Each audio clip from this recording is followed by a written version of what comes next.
Yeah, I want to have this yarn with you, eh? It's something, it's to give you a bit of an insight about myself, you know, and speaking to it, to give myself a bit of insight, you know what I mean? Is why am I always by myself? Literally always by myself. Why am I always in lanes and stuff like that, you know? I tell you, bro, it's not some gangster shit.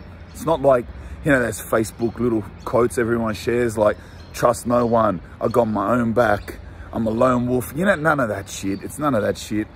I tell you what, straight out, there's a few aspects to it, but firstly, you just need to understand that, and I'm not gambling here, this is legit. I'm from a generation, right? I'm from a generation where there was no friends, there was no fun.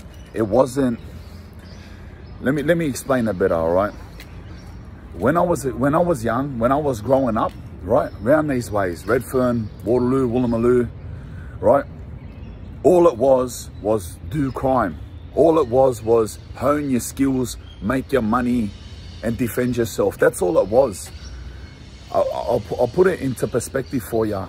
Until today, I'm 34 years old. I have never been to a nightclub. I have never been to a party. Never. Not a single time have I been to a nightclub. Not a single time have I been to a party. Even a house party. I have never been to a house party. I have never been to a birthday party. I've never been to a birthday party. I've never been to a wedding. You know, when you're young and you know how cunts they drink and all the utslays come to the park and they drink in parks because they're trying to chop them? I've never done that. I've never kissed a girl in a park. I've never done any of that shit. What normal people upbringing done, people in normal upbringings done, you know, like when I was teenager, it wasn't about that stuff. It was just about being the best fucking criminal you could be, you know what I mean? And getting locked up, and that was part of it. If you weren't going to jail, you know what, I'm going to tell you straight out, like this, I'm not even exaggerating here.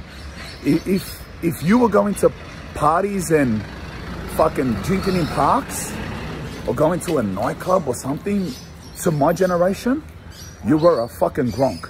That's straight out. And I don't mean that to be harsh to say to the people nowadays that are doing it that use a fucking gronks. I'm not saying that, because in hindsight, I'd prefer to have lived that life than rotted away in jail, and that's a fact. So it's not anything for today, you know what I mean? I'm just saying that regardless of what you think about it, that's the way it was, and that's the mentality of my generation of people in Sydney City areas, the housing commissions of Sydney City.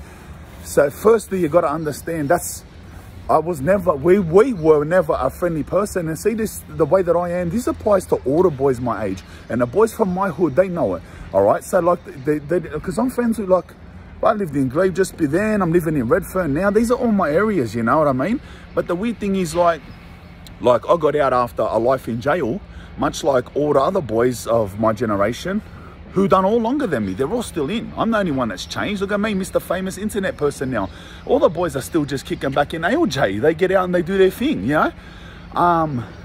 But all, like they say, when we got out, there's all new boys around here. Like, they're the boys from here, but they're just younger, you know? So we only get to know them when we get out of jail in our little 2-3 weeks spurts out of jail, you know? And they know about the boys my age. We don't really talk. We don't really talk, bro. Like, there's all love there with all the boys, bro. Redfern, Glebe and that, there's all love. Woolo, it's all love, but like, you know, and I always got your backs, I always got their backs. The boys hit me up for money, which they often do, and I will always give it. Cunts come from other hoods to invade, I'll be their front line, lad. You know what I mean? Macho Man Randy Savage, but they know that I'm, and all the boys of my generation, are not the type of lads that are going to come to your birthday party.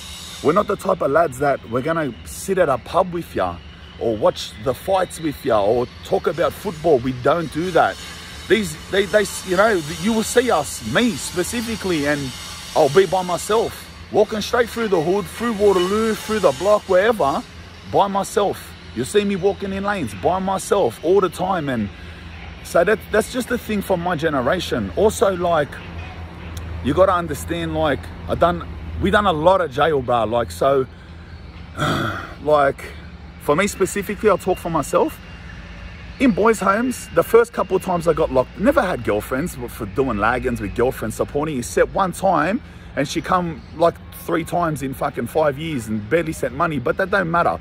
Like, we never had girlfriends. We never had, like, we didn't even have, like, proper fucking women. We had drug women and stuff like that, you know what I mean? So there was never, like, support. The first couple of times I went to juvie, while my mum wasn't still sick of it, she visited me when I was like 14, 15. Then she stopped. So from the age of like 16 years old, all the way to when I got out when I was 31, which I was in nearly that whole time, I had nobody to ring. I had no numbers on my phone, because you got to understand, we didn't have friends. Everyone I grew up with was in jail, and they still are. They still are. There's nobody to ring. There's no normal people. We call them civilians. We don't have civilians to ring. There's no girls to ring. There's no girls to visit. No parents will visit us. So I'd literally go, say in a year in jail, I'd go sometimes for 8 months without making a phone call. 6, 8 months, no phone calls. I don't even line up for the phone. Who am I gonna ring? My mom. I ring her in a couple months, like legit. Money getting sent. Like, lad, I remember my mom, who's the only person who would send money, because she didn't have money, you know. She would send me $100 on my birthday and $100 at Christmas. So I'd get like 2 buy-ups a year. The rest of it is dependent on my inter-jail hustles. So you got to understand, like, you living like that, you're detached from this world, completely detached from this world. You're starving on the other side of New South Wales in a cell. You don't have friends, you don't have love, you don't have connections. And years and years and years of that, maybe call it institutionalized. I'm definitely institutionalized. There's no doubt about that. But call it whatever you want to call it. Like, fucking, that adds on to it, you know what I mean? So then I get out from a life of that, and yeah, I see the boys, you know? See the boys around here, around down there, around Glebe. It's all love, you know what I mean? They love me. I love them. But they know, like, when they see me, they know, like, it's hard to get a yarn out of me, you know what I mean? Like, hey, we're doing, bro? Yeah, doing. No, I'm just cutting down here. As soon as I see him, I say hello. I say, I'm just cutting down here. I'm looking for a reason. I'm looking for a way to cut.